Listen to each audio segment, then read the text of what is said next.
Reprenons l'exemple des 52 cartes. J'ai 52 cartes que je veux partager entre 8 personnes.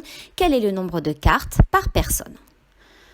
Nous avions vu dans la première méthode qu'on pouvait distribuer les cartes une à une, ou dans une deuxième méthode, essayer de faire une multiplication à trous. Mais quand les nombres vont devenir plus importants, on va utiliser une troisième méthode qui est la technique de la division. Dans un premier temps, je vais apprendre à la poser. Comment pose-t-on une division? Ce que vous voyez là sur la diapositive s'appelle une potence. C'est comme ça que nous allons poser la division. Ce que je veux partager, donc le nombre de cartes à partager, donc ici 52, c'est ce qu'on appelle le dividende. On le posera à gauche de la potence. En combien je veux partager mes cartes? C'est ce qu'on appelle le diviseur. Ici, on veut partager 52 cartes entre 8 personnes et le 8, je le mettrai à droite de la potence. Ce que je cherche le nombre de cartes par personne. Ce nombre s'appellera le quotient et je le mettrai en dessous du diviseur.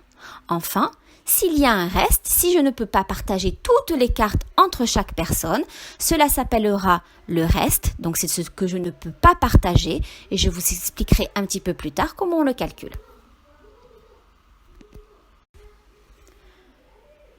Une fois que j'ai posé ma division, je peux poser la table de multiplication de 8, donc du diviseur. Cela m'aidera ensuite pour pouvoir calculer mes divisions. Donc je vous montre ici, 8 fois 1 égale 8, 8 fois 2, 8 fois 3, etc. Enfin, je vais chercher dans 52 combien de fois je peux mettre 8. Je vais donc chercher le multiple qui se rapproche le plus de 52.